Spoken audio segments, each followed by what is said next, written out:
The Places in Me exhibition is part of a series of collaboration between French and South African partners. To understand the issues surrounding this exhibition, we first need to understand the context of these collaborations.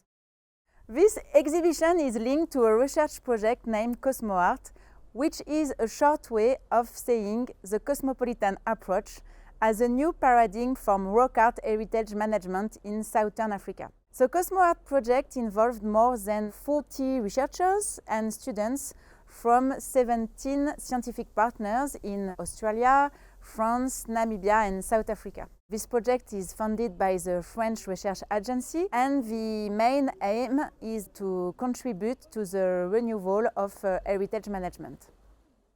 The method is being tested in two areas, Erongo, Namibia, Kimberley in South Africa. In South Africa, the Wildebeskerel rock art site is one of the sites selected to develop this new framework for thinking and action.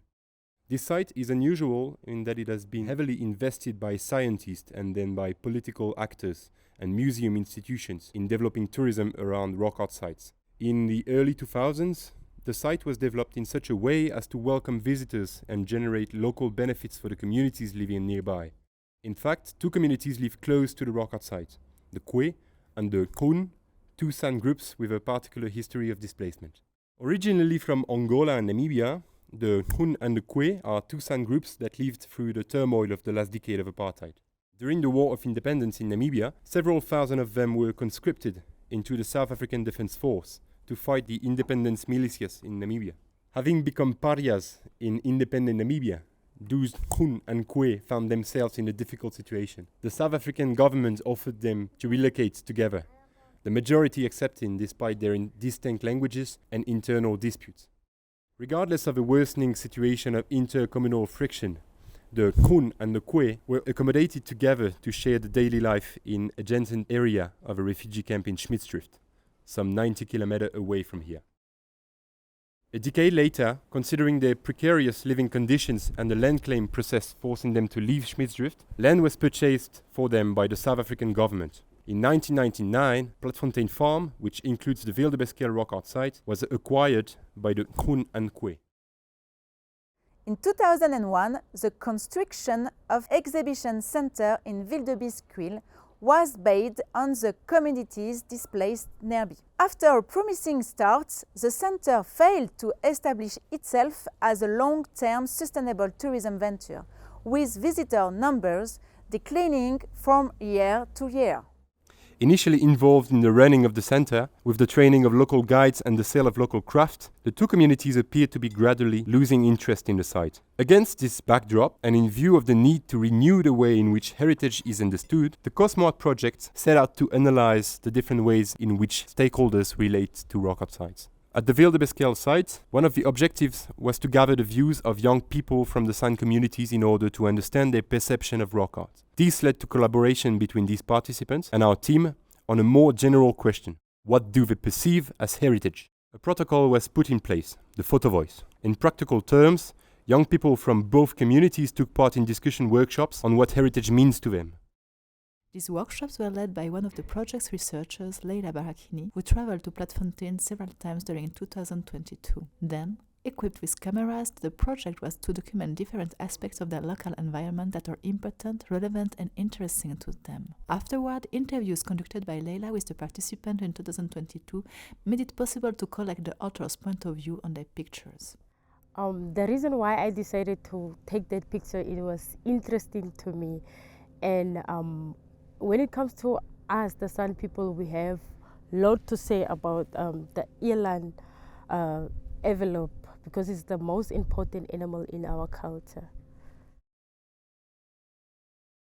Okay, inga tigui kare kama tigui ya gui orang kwana tau di koro orang kwana tau kasa sa ad koma ke anga ke doa khoti no qao sia ko I ke no te ngama ko ka kwana sa kom ki te sa ko khote ai qao ki te sa ti sa kom ke no khuje anga ko I ke ai doa chi ya ko ke kha qanga ke. The exhibition therefore proposed a dialogue between photos and expressions by the 9 young women and men who took part in the Photo Voice project. The photographs and voices of Plattfontein's young people speak of beauty, suffering, aspiration, disappointments, and of shifting identities. In this visual exploration, the images capture and convey the individual perspectives of the author, how they see themselves, how they define and relate to the world, and what they perceive as important or different. Surprisingly, while some of the photos approach the heritage entrance from the angle of landscape, traditional attires, and species of fauna and flora, the photos and interviews do not explore the wildebeest quill site at all. In these photos, rock art is a striking absence. Several hypotheses can be put forward. For instance, is this cultural site considered to be outside, reserved for scientists and museum institutions? To what extent can the people in charge of managing these sites work on mediation to make this type of site more appropriated? Despite the absence of rock art sites, this time enabled us to establish interesting relationships with 2 NGOs, and an exhibition project based on these pictures emerged from these meetings. The following year, after numerous discussions with this partner, the exhibition took shape. It consists of 17 roll-up banners featuring pictures taken by the participants and extracts from their interviews. The decision to use roll-up banners was based on the objective of creating an exhibition that could travel and be hosted in different locations. It seemed crucial to us that the opening of the exhibition should take place within the communities.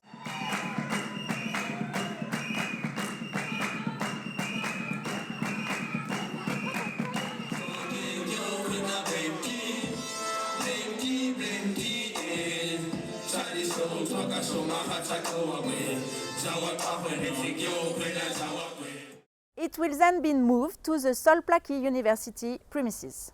And it shows really that culture, it is a mix between tradition and modernity, and it is also the way we have planned the program this evening with traditional dance and with modern dance, with hip-hop.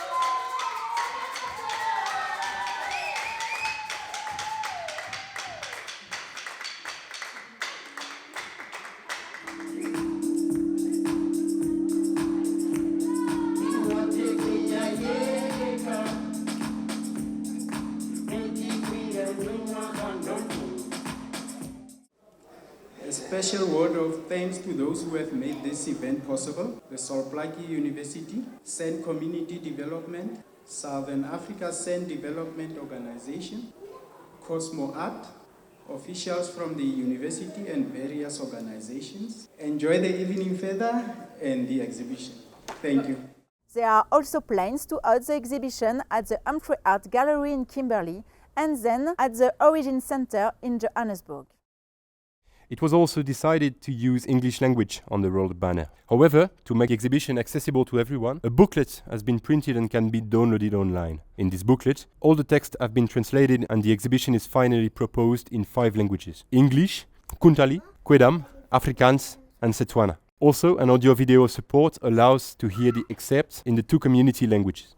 In addition to the 2 opening sessions, there will be time for exchange between the various partners. In particular, the aim is to take advantage of the presence of geomorphologist colleagues who have come to work on the analysis of the site, to take members of the community who wish to meet them and explain in very concrete terms the research being carried out on this site and the value of this research. The aim here is to explain the work of the researchers, which all too often remains vague and incomprehensible to the local populations. While the exhibition was in Plattfontein, it was also planned to organize a roundtable at the Rock Art Center, bringing together members of the 2 communities, the cultural institution and the researchers. This roundtable was a time for discussion between members of the 2 communities and the partners of the project around heritage and tourism, and how to promote the heritage of the both communities.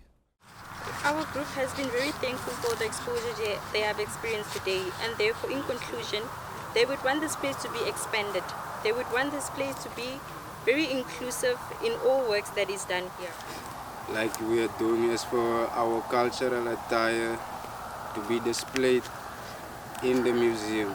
There should be a feeling when you come into the museum, you should get that feeling that you are alive or just something that sparks in you.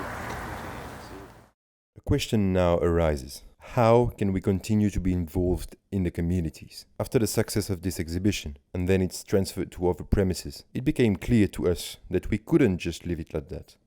Although we're convinced that it's not up to us to launch initiative in the communities, we are nonetheless aware that our help in various projects could be beneficial, insofar as we have certain means they don't have.